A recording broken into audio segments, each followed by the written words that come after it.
On va maintenant prendre la direction de Montréal au Québec avec Raed Hamoud comme promis. Votre précédent documentaire, Théo Youssef, racontait l'histoire de ce jeune camarade de classe d'ailleurs que vous avez connu, qui était devenu djihadiste en Syrie. Vous racontez aujourd'hui la suite avec un nouveau documentaire. Il a pour titre Les poussières de Daesh. Vous partez en fait à la recherche de la fillette de Youssef et avec sa tante de cette fillette qui s'appelle Leila Sakhir. Peut-être dites-nous comment vit cette fillette aujourd'hui. Aujourd'hui, cette fillette, comme beaucoup d'autres fillettes, qu'elles soient canadiennes ou d'autres nationalités, vivent dans le camp de Al-Hol, qui est un camp dans le Kurdistan syrien.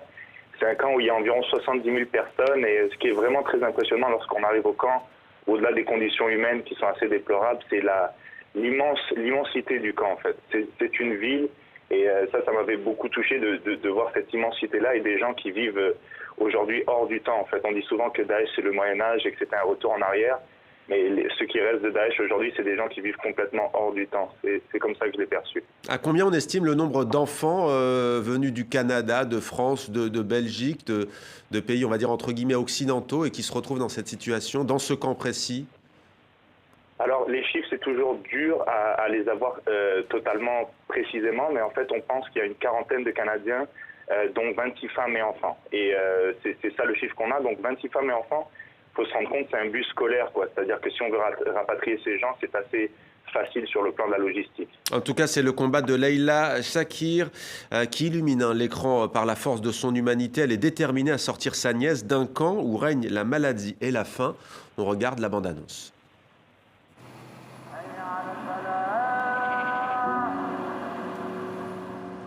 Bonjour Leila, il n'y a pas d'internet, c'est très difficile. Youssef a disparu depuis le 22 janvier. La dernière chose que je sais de lui, c'est qu'il aidait des blessés dans la ville et l'avion a bombardé. Je m'appelle Leila. Mon petit frère, Youssef, a rejoint l'État islamique à l'été 2014. Moi, quand je l'ai appris, Daesh, c'était l'axe du mal. C'était tout ce qu'il y a de plus noir dans l'humanité.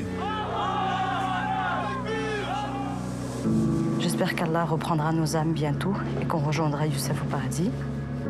Je n'arrive toujours pas à y croire. Les larmes ne quittent pas mes yeux. Vivre sans lui, c'est pas possible. Dans la dernière année, il nous a écrit à un moment donné pour nous annoncer que sa femme était enceinte. Oh. Incroyable. Tu reçois la nouvelle de son décès, c'est un choc en soi. Puis on entendait des horreurs à ce moment-là. On entendait que les gens à Barouz mangeaient le gazon qu'ils trouvaient tellement il n'y avait plus rien à manger. Comment elles vont survivre? The situation in Syria continues to be extremely dangerous. There are countries present in Syria. Canada is not one of those countries. C'est impensable que des sociétés laissent des gens comme ça parce qu'ils sont nés de parents qui sont considérés comme terroristes. Moi, je veux sortir ma nièce de là, coûte que coûte. Mais c'est là que ça va se compliquer. Bien sûr, c'est une patate chaude. Chaque pays essaie d'éviter le scandale. L'heure n'est pas au jugement, l'heure n'est pas au procès. L'heure, elle est au sauvetage.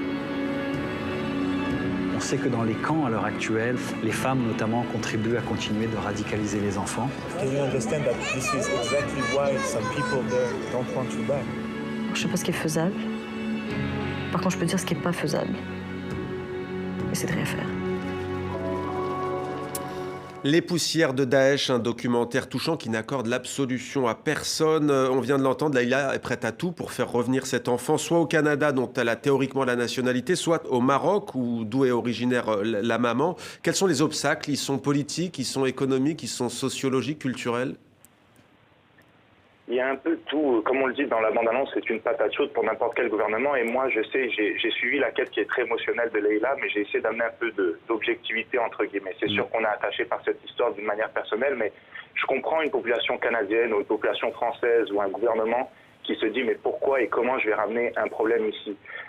Moi, je suis allé poser des questions, encore une fois, je ne suis pas venu avec des réponses établies et tous les experts qu'on a rencontrés, que ce soit en sécurité, en psychologie infantile, etc., nous ont dit le pire scénario, c'est de laisser ces gens-là sur place. Et il y a aussi autre chose, c'est que depuis quelques années, depuis le 11 septembre 2001, avec ce prisme qu'on a eu, il y a beaucoup de gouvernements en Occident qui ont déjoué des enjeux, on va dire, humanitaires vers des enjeux sécuritaires. Et c'est ce qui fait qu'aujourd'hui, on laisse ces gens dans le néant. Il n'y a pas beaucoup d'options. Vous le disiez, Leila, dans le cas de sa nièce, la mère de la nièce est une Marocaine. Donc, ce qui veut dire qu'il y a deux options possibles. Mais pour tous les autres Canadiens ou les Canadiennes, il n'y a rien qui est fait en ce moment. Et l'autre chose qu'on a remarqué, c'est que beaucoup de gouvernements disent on ne sait pas quoi faire avec Daesh. Et comme si ça n'avait jamais existé des enfants de conflit qu'on devait ramener quelque part. Si ces enfants-là étaient nés d'un autre conflit, que ce soit le Kosovo, le Congo ou Sipélé, on n'aurait pas toute cette réflexion. On se dirait qu'il faut les ramener, il y a une urgence humanitaire. Et aujourd'hui, on a placé ces gens-là, ce sont des pions politiques, dans les mains de beaucoup de personnes, y compris en Syrie sur place, où ils sont utilisés par tous les groupes qui sont présents.